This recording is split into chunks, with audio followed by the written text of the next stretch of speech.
करिए तो मीठा पान मिलेगा। देखा, इज्जत बचा के रहो, वही में भलाई बा। जब से मोबाइल चलल प्यार का पढ़ाई बा। टाई लगा के चल देताने स्कूले पर, आ मिस कॉल मार के बतियाओ ताने पुले पर, तो का समय से जइहे स्कूले पर। कहताने जे दिन भइल बा त रात होइबे करी, मोबाइल नंबर दे द बात होइबे करी, जिंदगी रही तो मुलाकात होइबे करी। दिन डूबी तो दिया बार दिया, तोहार मम्मी नहीं रही है तो धीरे से मिस कॉल मार दिया। अब तू आंख मत मरिया, हम आंख मार दे, दिल से प्यार करब, नहीं जाए सऊदी पासपोर्ट फाड़ दे। तो फूलों का खुशामद कांटा ने किया, कोई माली बचाने नहीं गया। अब तू ही सरोता प्यार कर लो, कोई प्यार करने नहीं गया। तू ही दिल लगा लो, कोई लगाने नहीं गया। वहीं से खबर जना दो, कोई खबर जनाने नहीं गया।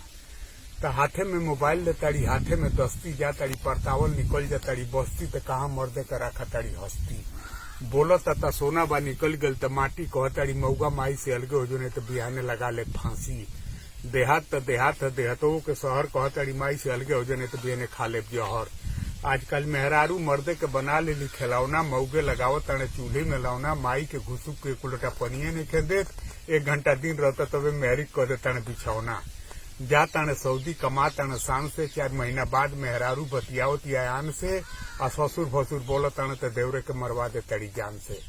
सबुनी से मुंह मी से, माथ मी से, शैम्पू से सेंट मार के मुंह बांध के, जहां मर्जी तहां घूमत तड़ी टेम्पू से। तो घर का दाना पानी निके नहीं खिलात, मर्दे का लाज बिझाइये नहीं खे। अब होटल पर काटा तड़ी गट गट बिरयानी, आ हमनी की मोची का शान खत्म हो गये। अब मौगिए लड़ तड़ी प्रधानी।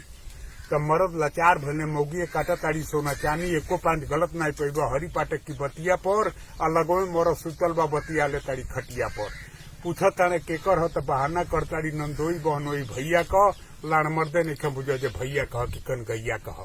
तो देश चमक गल विदेश का कमाई, आ बिटियन के कौन इतबार रह गली, भाग गली 5-5 6-6 लड़का कमाई। देखो तो